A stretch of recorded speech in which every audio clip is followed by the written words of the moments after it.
ہر دن بلکہ ہر وقت شکر ادا کرنا چاہیے۔ جس بھی نعمت کا شکر ادا کیا جائے اللہ تعالیٰ اس نعمت میں برکتیں عطا فرماتا ہے۔ قرآن مجید فرقان حمید میں اللہ کریم جل شانہ نے ارشاد فرمایا لَإِن شَكَرْتُمْ لَأَزِيدَنَّكُمْ، اگر تم شکر کرو تو میں تمہیں ضرور زیادہ عطا فرماؤں گا۔ تو جو بندہ شکر گزار ہو جائے اللہ تعالیٰ اس کی نعمتوں میں اضافہ فرماتا ہے۔ کائنات کی نعمتوں میں سب سے بڑھ کر نعمت ایمان ہے۔ اس کا شکر ادا کریں گے تو یہ نعمت بڑھتی رہے گی، ایمان مضبوط ہوگا۔ دنیا سے خاتمہ اگر ایمان پر ہوا تو انشاءاللہ عزوجل جنت ضرور مل جائے گی۔ اگر کوئی بندہ اپنے گناہوں کی وجہ سے عذاب قبر یا عذاب جہنم میں مبتلا ہو بھی گیا تو بالآخر وہ اللہ کے فضل اور رسول پاک صلی اللہ علیہ وسلم کی شفاعت کی برکت سے ضرور جنت میں داخل ہوگا۔ تو اس نعمت پر اللہ تعالیٰ کا شکر ادا کرنا چاہیے۔ اور اللہ کریم جل شانہ نے ہمیں نبی پاک صلی اللہ علیہ وسلم کی امت میں پیدا فرمایا اور آپ کی امت کو ملت ابراہیمی کا حصہ قرار دیا۔ ملت ابراہیمی یعنی دین ابراہیمی کے بہت سارے کام ایسے ہیں جو اسلام میں بھی بہت اہمیت کے حامل ہیں، جیسے قربانی کرنا ابراہیم علیہ السلام کی سنت ہے اور دین اسلام میں بھی اس کی اہمیت ہے، اور نبی پاک صلی اللہ علیہ وسلم کی احادیث میں قربانی کا وجوب ثابت ہوتا ہے۔ ختنہ کرنا یہ بھی ابراہیم علیہ السلام کی سنت ہے اور امت محمدیہ میں بھی یہ فعل سنت ہے۔ داڑھی رکھنا، بغلوں کے بال اکھیڑنا اور غیر ضروری بالوں کو صاف کرنا خاص ابراہیم علیہ السلام کی سنت مبارکہ ہے، اور بلکہ آپ کی امت کے لیے یہ چیزیں فرض تھیں اور امت محمدیہ کے لیے یہ تمام چیزیں سنت کا درجہ رکھتی ہیں۔ تو اللہ تبارک و تعالیٰ نے حضور نبی دو جہاں صلی اللہ تعالیٰ علیہ وسلم آپ کی امت کو ملت ابراہیمی کا ایک خاص حصہ قرار دیا ہے، اور اصل بات یہ ہے کہ نبی پاک صلی اللہ علیہ وسلم آپ ہی ملت ابراہیمی کے سچے وارث ہیں۔ آج کا دن عید الاضحیٰ کا مبارک دن اللہ کریم جل شانہ کی طرف سے بڑا اعلیٰ اور عرفہ دن ہے۔ اس نعمت کو، اس دن کو اللہ تبارک و تعالیٰ عزوجل کی خاص نعمت سمجھنا چاہیے۔ حضور نبی دو جہاں صلی اللہ تعالیٰ علیہ وعلیٰ آلہ وصحبہ وبارک وسلم کے پیارے صحابی جناب سیدنا حضرت مخنف رضی اللہ تعالیٰ عنہ بیان کرتے ہیں کہ عید الفطر کا دن یہ ایسے ہے، عید الفطر کی نماز کے لیے جانا ایسے ہے جیسے عمرے کے لیے جانا، اور عید الاضحیٰ کی نماز کے لیے جانا یہ ایسے ہے جیسے حج کے لیے جانا ہے۔ تو اللہ تبارک و تعالیٰ عزوجل عید الفطر پڑھنے والے کو عمرے کا ثواب عطا فرماتا ہے، اور جو عید الاضحیٰ کی نماز ادا کرتا ہے اللہ تبارک و تعالیٰ عزوجل اسے حج کا ثواب عطا فرماتا ہے۔ تھوڑا سا اس بات پر بھی غور کیجئے کہ عید الفطر اور عید الاضحیٰ یہ دونوں نمازیں اپنی ذات میں واجب ہیں، یہ فرض نمازیں نہیں ہیں، واجب نمازیں ہیں۔ جان بوجھ کر اس نماز کو ترک کرنا یہ بھی گناہ ہے، لیکن ہلکے درجے کا گناہ، اور فرض نماز کو جان بوجھ کر ترک کرنا یہ کبیرہ گناہ ہے۔ اگر ایک واجب نماز پر اللہ تعالیٰ آپ کو حج اور عمرے کا ثواب عطا فرما رہا ہے تو غور کیجئے جب آپ فرض نماز ادا کریں گے تو اللہ کتنا اجر و ثواب عطا فرمائے گا۔ جو اہتمام آپ آج عید الاضحیٰ کی نماز کے لیے کرتے ہیں، اس طرح کا اہتمام اسلام کو فرض نمازوں میں مطلوب ہے۔ جو بندہ خوش دلی کے ساتھ باوضو ہو کر، اچھے کپڑے پہن کر، خوشبو کا اہتمام کر کے، آنکھوں میں سرما لگا کر اور بالوں میں تیل کا اہتمام کرنے کے بعد اپنے ذوق و شوق کے ساتھ وہ عید کی نماز کے لیے آتا ہے تو اللہ تعالیٰ عزوجل اسے عید الفطر پر واجب عمرے کا ثواب، عید الاضحیٰ میں حج کا ثواب عطا فرماتا ہے۔ اور یہی اہتمام اگر آپ اپنی فرض نماز کے لیے کریں گے تو اندازہ کیجئے کہ اللہ تعالیٰ کتنا بڑا اجر و ثواب آپ کو عطا فرمائے گا۔ قربانی کا دن، آج عید الاضحیٰ کا دن حضرت سیدنا ابراہیم علیہ السلام اور اسماعیل علیہ السلام کی لازوال داستان کا دن ہے۔ اللہ تبارک و تعالیٰ نے ابراہیم علیہ السلام کو جد الانبیاء بنایا ہے۔ ابراہیم علیہ السلام کے بعد آپ کی اولاد ہی میں اللہ تعالیٰ نے سلسلہ نبوت رکھا ہے۔ حضرت سیدنا اسحاق علیہ السلام اسماعیل علیہ السلام، اسحاق علیہ السلام کے بیٹے یعقوب علیہ السلام، ان کے بیٹے یوسف علیہ السلام، اور پھر آگے ان کی نسلوں میں حضرت سیدنا موسیٰ علیہ السلام، حضرت سیدنا شمعون علیہ السلام، حضرت سیدنا داود علیہ السلام، حضرت سیدنا ہارون علیہ السلام، حضرت سیدنا سلیمان علیہ السلام، حضرت سیدنا عیسیٰ علیہ السلام، اور جناب سیدنا محمد مصطفیٰ احمد مجتبیٰ صلی اللہ تعالی علیہ وسلم سمیت حضرت ابراہیم کے بعد جتنے انبیاء اور جتنے رسول تشریف لائے وہ سارے کے سارے حضرت ابراہیم علیہ السلام کی اولاد میں ہیں۔ جد الانبیاء یعنی انبیاء کے مبارک دادا جان کا لقب آپ کو حاصل ہے، شیخ الانبیاء بھی آپ کو کہا جاتا ہے، بڑے اعلیٰ مقام کے حامل ہیں، اور علماء فرماتے ہیں کہ 5 اولو العزم ایسے رسول ہیں جن کا درجہ نبیوں سے بڑھ کر ہے اور رسولوں میں بھی سب سے بڑھ کر ہے۔ 5 اولو العزم رسول وہ کون سے ہیں؟ حضرت سیدنا نوح علیہ السلام 5ویں نمبر پر ہیں، چوتھے نمبر پر حضرت عیسیٰ علیہ السلام ہیں، تیسرے نمبر پر حضرت موسیٰ علیہ السلام ہیں، دوسرے نمبر پر حضرت ابراہیم علیہ السلام ہیں، اور پہلے نمبر پر آمینہ کے لال محمد مصطفیٰ صلی اللہ علیہ وسلم ہیں۔ تو حضور کے بعد جملہ انبیاء اور جملہ رسول جتنے تشریف لائے ان تمام میں سب سے بڑھ کر حضرت سیدنا ابراہیم علیہ السلام کا مقام اور مرتبہ ہے، اور یہ مقام اور مرتبہ اس لیے ہے کہ آپ کو اللہ نے بڑی آزمائشوں میں آزمایا اور آپ ہر امتحان میں کامیاب ہوئے ہیں۔ بڑی آزمائش تھی جب اللہ تبارک و تعالی عز و جل نے آپ کو اپنی حکمت اور عدل کے تحت ایک عرصہ اولاد سے محروم رکھا۔ حضرت ابراہیم علیہ السلام کے ہاں حضرت سارہ سے آپ نے شادی کی، اولاد نہ ہوئی۔ اس کے بعد حضرت حاجرہ رضی اللہ تعالی عنہا ان سے آپ نے نکاح کیا تو فوراً ان سے بھی اولاد نہ ہوئی۔ جب آپ کی عمر مبارکہ 99 سال ہوئی، 1 کم 100، 99 سال جب آپ کی عمر مبارکہ ہوئی تو اللہ تبارک و تعالیٰ کے فضل سے آپ کے ہاں حضرت سیدنا اسماعیل علیہ السلام پیدا ہوئے ہیں، اور یہ ان دعاؤں کا نتیجہ تھا جو آپ اللہ کی بارگاہ میں کرتے تھے۔ ربی حب لی من الصالحین، اے اللہ اپنے فضل سے مجھے صالحین میں سے نیک اولاد عطا فرما، صالحین میں سے نیک اولاد عطا فرما۔ حضرت ابراہیم علیہ السلام صالح اولاد کی دعا کیا کرتے تھے، اور خود اپنے لیے بھی آپ کی دعا منقول ہے، اور آپ اللہ کی بارگاہ میں عرض کرتے الحقنی بالصالحین، اے اللہ مجھے صالحین کے ساتھ ملا دے۔ نیکوں کا قرب بڑی اعلیٰ چیز ہے، نیک لوگوں کا قرب ویسے میسر آئے اللہ کی نعمت سمجھیے۔ علماء جو عمل کرتے ہیں ان کی وعظ و نصیحت میں اثر ہو، ان کی تبلیغ میں اثر ہو، ان کے وعظ و نصیحت سے آپ کے دل ہل جائیں، آپ کے دل بدل جائیں، آپ کا عمل بہتر ہو جائے، آپ نماز کے قریب آ جائیں، آپ قرآن کے قریب آ جائیں، آپ مسجد سے آپ اپنا دل لگا لیں، ایسے علماء کی صحبت میں بیٹھا کریں۔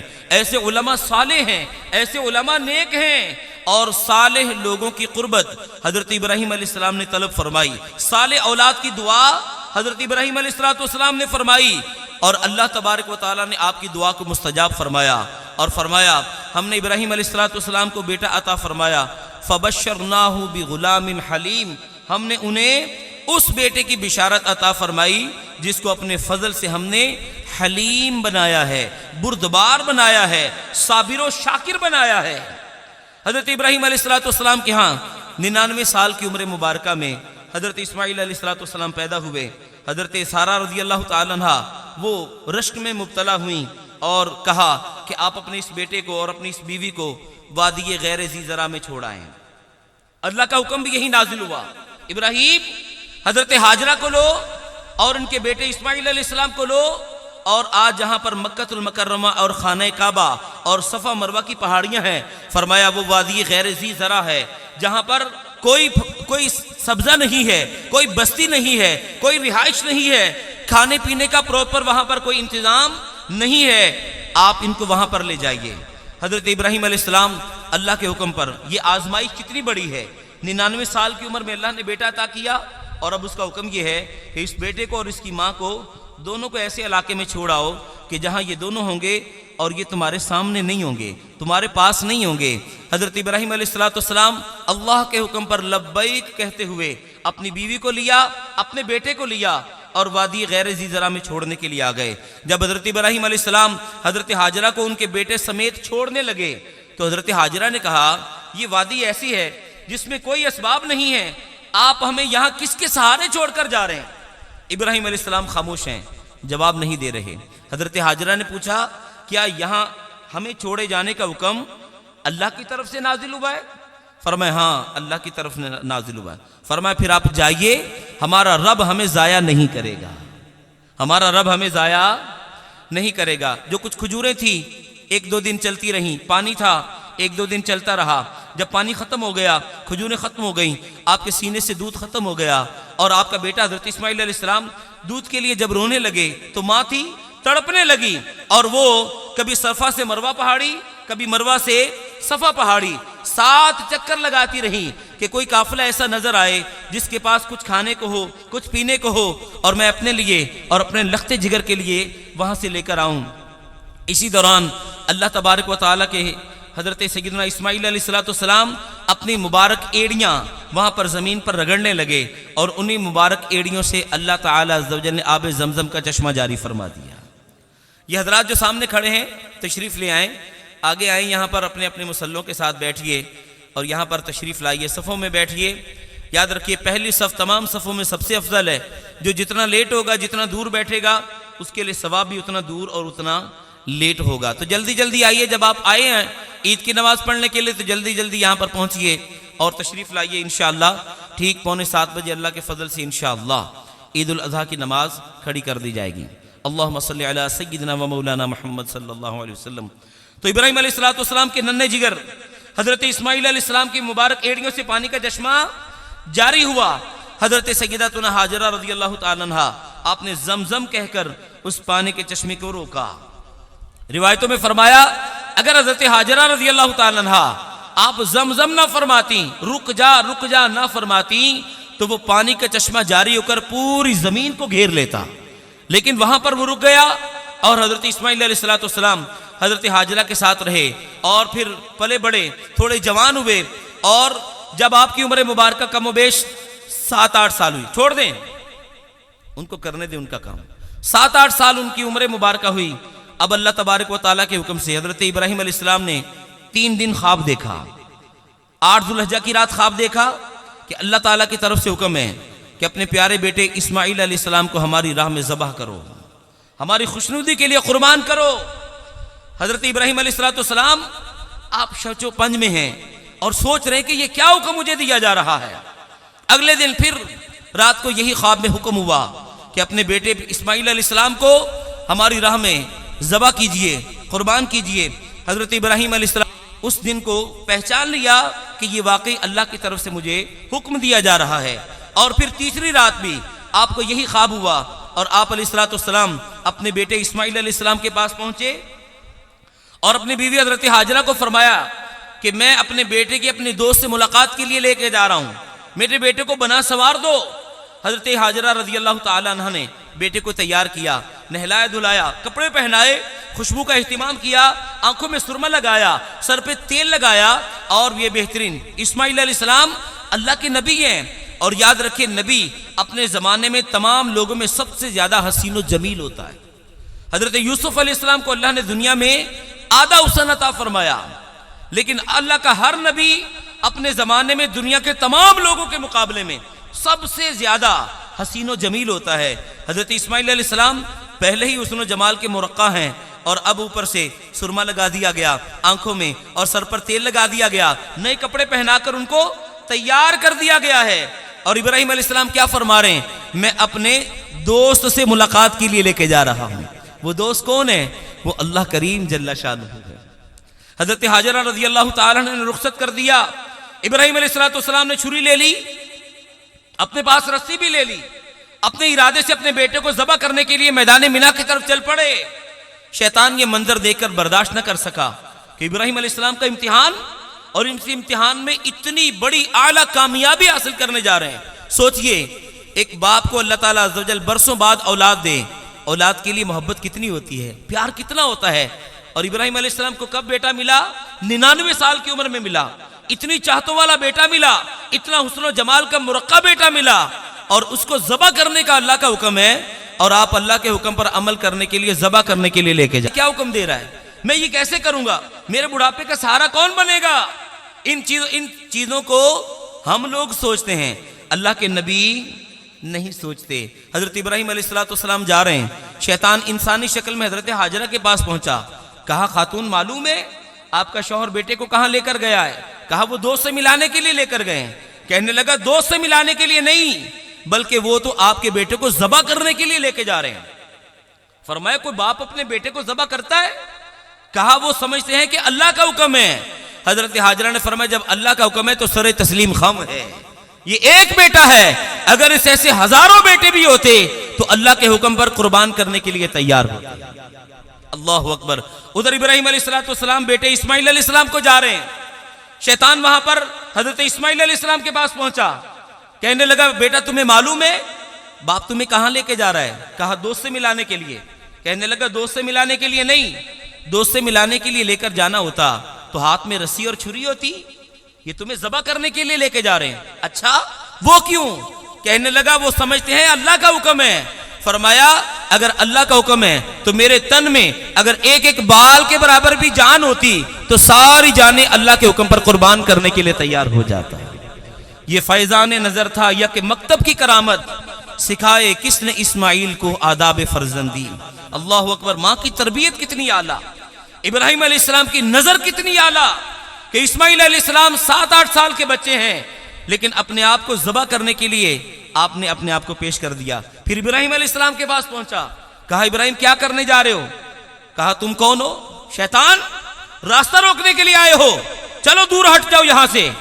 شیطان ایک بہت بڑا بن کر پوری وادی کو اس نے گھیر لیا، اپنے جسم کو پھیلاؤ دیا اور پوری وادی کو اس نے بھر لیا۔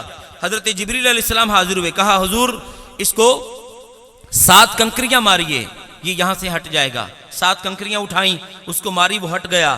ایک سے دوسری جگہ بھی آ گیا، یہی عمل کیا، تیسری جگہ آ گیا، یہی عمل کیا، حتیٰ کہ تینوں جگہ آپ نے عمل کیا اور پھر اسے ہٹا دیا گیا۔ اس کے بعد ابراہیم علیہ السلام اپنے ننھے اسماعیل علیہ السلام کو ذبح کرنے سے پہلے اپنے بیٹے کو کہا اے بیٹا میں نے ایک خواب دیکھا ہے، اس خواب میں مجھے اللہ کی طرف سے حکم ہوا ہے کہ میں تمہیں ذبح کروں، بیٹے بتاؤ تمہاری رائے کیا ہے، تمہاری مرضی کیا ہے، تم اس معاملے کو کیسے دیکھ رہے ہو؟ حضرت سیدنا اسماعیل علیہ السلام آپ نے بڑے پیار سے عرض کیا یا ابت افعل ما تؤمر ستجدنی انشاء اللہ من الصابرین۔ اے پیارے ابا جان، عربی میں یا ابت یہ الفاظ باپ سے انتہائی محبت کے اظہار کے لیے کہے جاتے ہیں۔ یا ابت افعل ما تؤمر، اے پیارے ابا جان جس بات کا آپ کو حکم دیا جا رہا ہے آپ اس کو بجا لائیے، ستجدنی انشاء اللہ من الصابرین، انشاءاللہ آپ مجھے صبر کرنے والوں میں پائیں گے۔ پھر کہا ابا جان گزارش یہ ہے میرے ہاتھ پاؤں کو مضبوطی سے باندھ دیجئے تاکہ جب ذبح کریں تو میں زیادہ ہلوں نہیں، مجھے زیادہ تکلیف نہ ہو، اپنی آنکھوں پر پٹی باندھ لیجئے تاکہ شفقت پدری کی وجہ سے آپ کے ہاتھ نہ کانپیں، اور پھر تھوڑا اپنے کپڑوں کو بچا کے رکھیے تاکہ میرے خون سے آپ کے کپڑے آلودہ نہ ہو جائیں۔ اللہ اکبر۔ ابراہیم علیہ السلام نے بیٹے کو پیشانی کے بل لٹایا، چھری چلا دی، لیکن اللہ اکبر حضرت ابراہیم علیہ السلام چھری کو چلانا چاہ رہے ہیں، اسی چلانا چاہنے میں آپ نے چلا بھی دی، ادھر اللہ تبارک و تعالیٰ کا چھری کو حکم ہے اے چھری چلنا نہیں ہے۔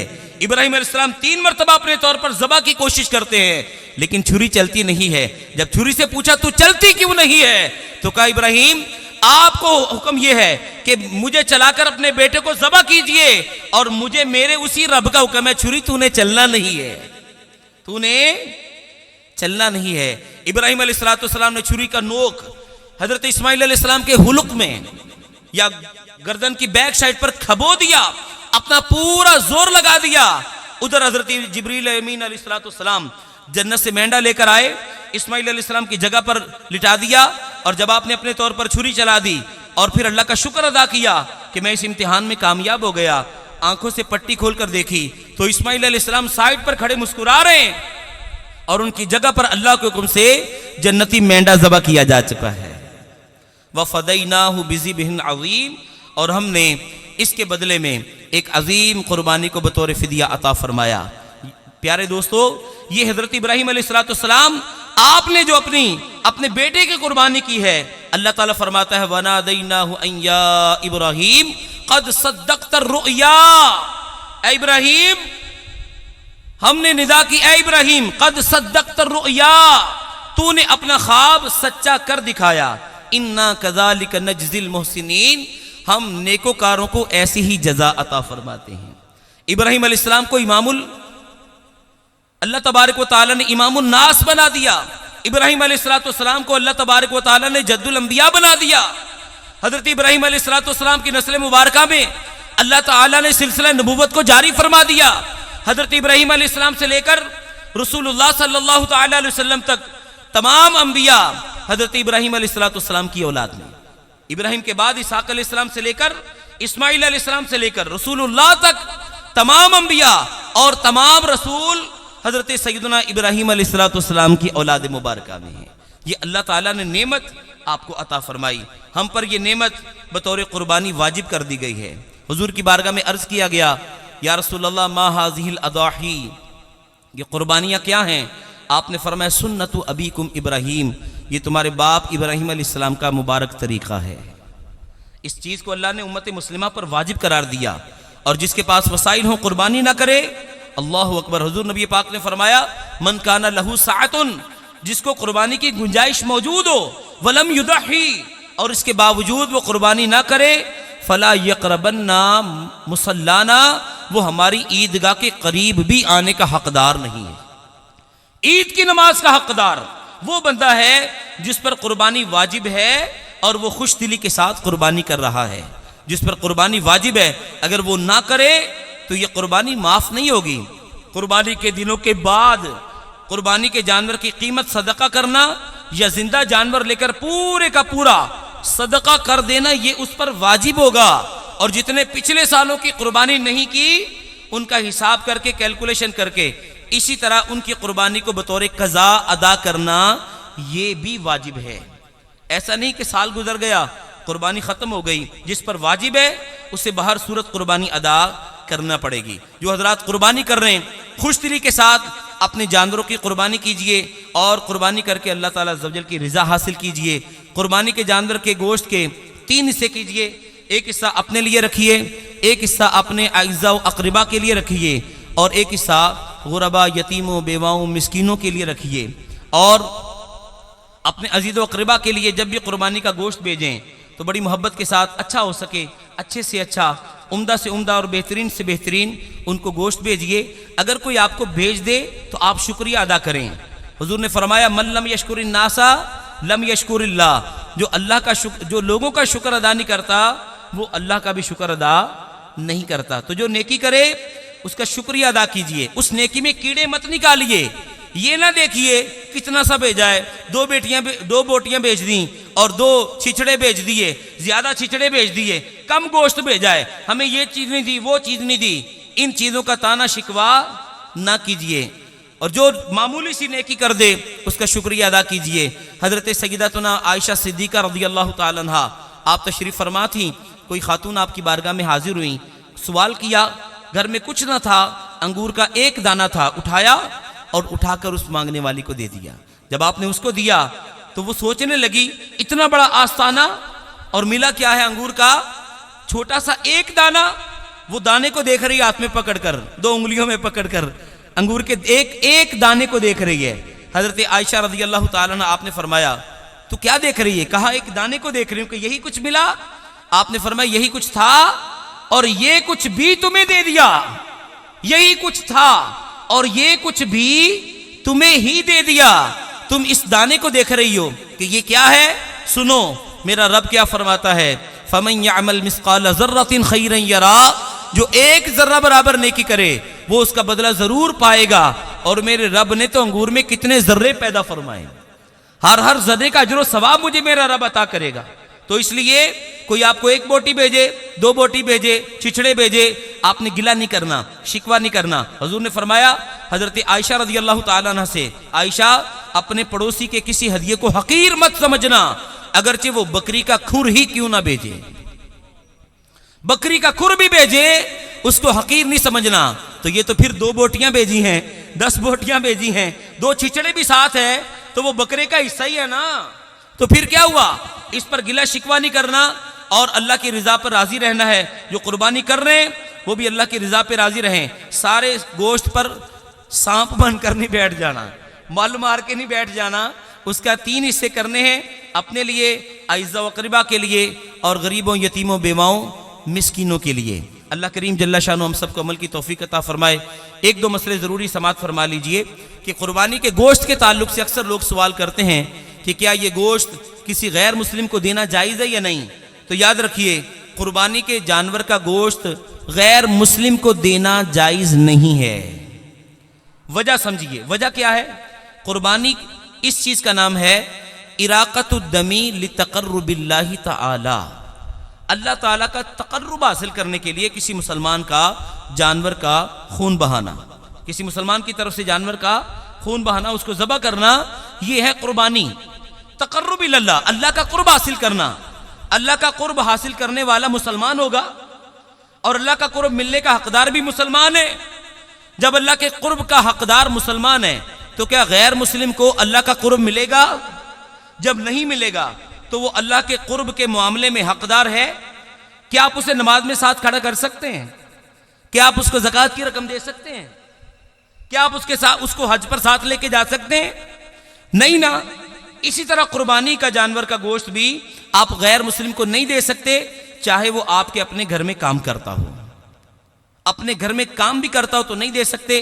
ہاں, اگر آپ نے اسے کچھ دینا ہے آپ اس کو پیسے دے دیجئے, یہ آپ اس کو دے سکتے ہیں. آپ نے کچھ دینا ہے تو آنتیں اس کو دے دیجئے, کپورے اس کو دے دیجئے, اوجڑی اس کو دے دیجئے, کیونکہ یہ چیزیں کھانے کی نہیں ہیں. اور یہ جو کپوروں میں ہم لوگوں نے رواج بنا رکھا ہے کہ عورتیں کھا سکتی ہیں, مرد نہیں کھا سکتے, مرد کھا سکتے ہیں تو شادی شدہ کھا سکتے ہیں, کنوارے نہیں کھا سکتے, یہ من مرضی والی شریعت بنائی آپ لوگوں نے. اس کا شریعت اسلامیہ میں کوئی وجود نہیں. یہ چیزیں باہر پھینکنے کی ہیں. کوئی کتا بلا کھا لے تو اس کا نصیب ہے, یہ انسانوں کے کھانے کی چیزیں نہیں ہیں. اوجڑی کھانے میں اختلاف ہے, بعض علماء فرماتے مکروہ ہے اور بعض علماء فرماتے جائز ہے لیکن پسندیدہ نہیں. لیکن کپورے کھانے میں کسی سنی کا اختلاف نہیں ہے کہ یہ ناجائز ہے. آنتے کھانے میں کسی سنی کا اختلاف نہیں کہ یہ ناجائز ہے. آنتے کھانا بھی پکا ناجائز ہے, کپورے کھانا بھی پکا ناجائز ہے. یہ ہمارے کھانے کی چیزیں نہیں ہیں. ایک فرقہ ہے وہ کھانا پسند کرتا ہے, میں نام نہیں لوں گا اس کا, اس لیے وہ کھاتے ہیں تو کھاتے رہے, لیکن ہم الحمد